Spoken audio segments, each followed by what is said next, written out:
Vendre est un exercice qui se pratique dans des situations très différentes, mais le processus se déroule généralement de la même manière. L'entretien ou le rendez-vous démarre par une prise de contact, une phase de découverte, pendant laquelle le commercial découvre les attentes du client.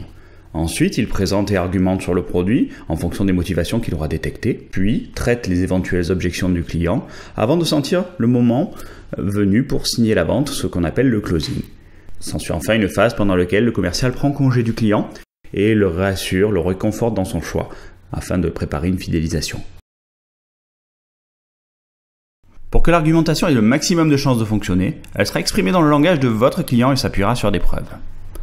De nombreux ouvrages traitant de techniques de vente distinguent 3 composantes pour un bon argument.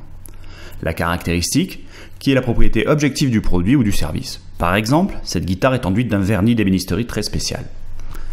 L'avantage, qui est la traduction de cette caractéristique en termes d'intérêt pour le client. Par exemple, ce qui vous permettra d'obtenir un son très pur. La preuve enfin, qui est la démonstration, entre guillemets, de la véracité tant de la caractéristique que de l'avantage pour le client.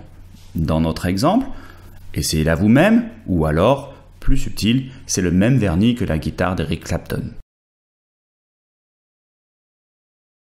Dans le contexte de l'exercice, vous pensez qu'il serait excellent pour votre client de participer au salon de la gastronomie, mais le coût élevé de l'opération l'arrête.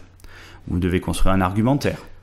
Nous vous proposons un corrigé, dans lequel, par exemple, au chapitre des motivations répondant à la sécurité, si jamais votre client est supposé réagir à ce type de motivation, vous pouvez indiquer comme caractéristique que ce salon existe depuis des dizaines d'années.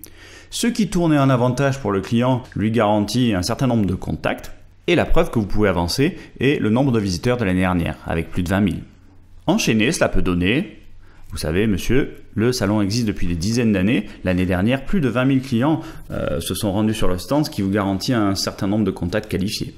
Le principe est simple. En général, cet outil s'accompagne d'un traitement des objections. Votre client peut par exemple objecter que si cette année il pleut, il n'y aura personne au salon, ce qui est une objection sincère.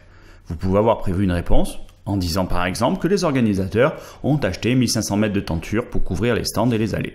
Le but est de laisser l'objection s'exprimer, de la prendre en compte et de montrer au client que sa réaction est appropriée. Mais bien entendu, il s'agit de trouver une bonne réfutation et pas 15 jours après la fin des négociations. Vous pouvez bien entendu approfondir ces notions sur Mercatech avec d'autres vidéos, des exercices corrigés et des fiches de cours synthétiques.